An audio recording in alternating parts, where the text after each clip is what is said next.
Most African startups are modeled after Silicon Valley, and that's a huge problem. The culture, the funding models, even the KPIs, they are built for a totally different world. Now, 90% of African startups failed within 3 years. That's higher than the global average.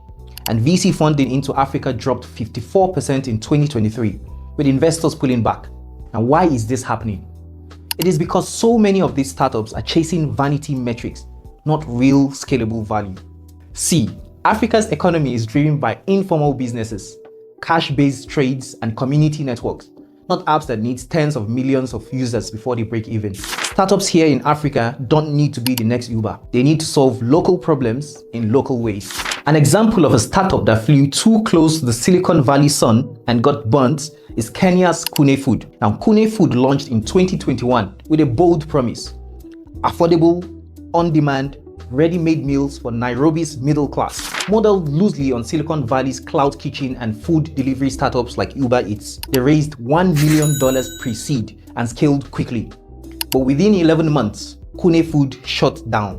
Now, why did this happen? Firstly, they overestimated urban consumers' demand for app-based food delivery. Furthermore, they underestimated the logistics, operating costs, and local purchasing behavior. And finally, Kune Foods failed to adapt Kenya's informal, price-sensitive food ecosystem. The lesson that could be learned here is Kune Foods tried to build fast and scale, like in Silicon Valley.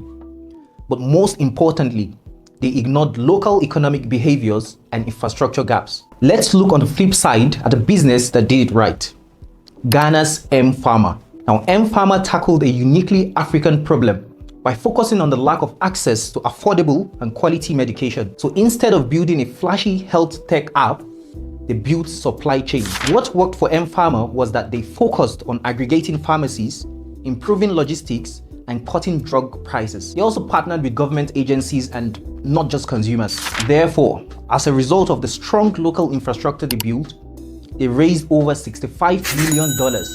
And now they operate in 9 different countries. The lessons here for other startups is mPharma did not mimic Western models. It built from the ground up for Africa's healthcare system.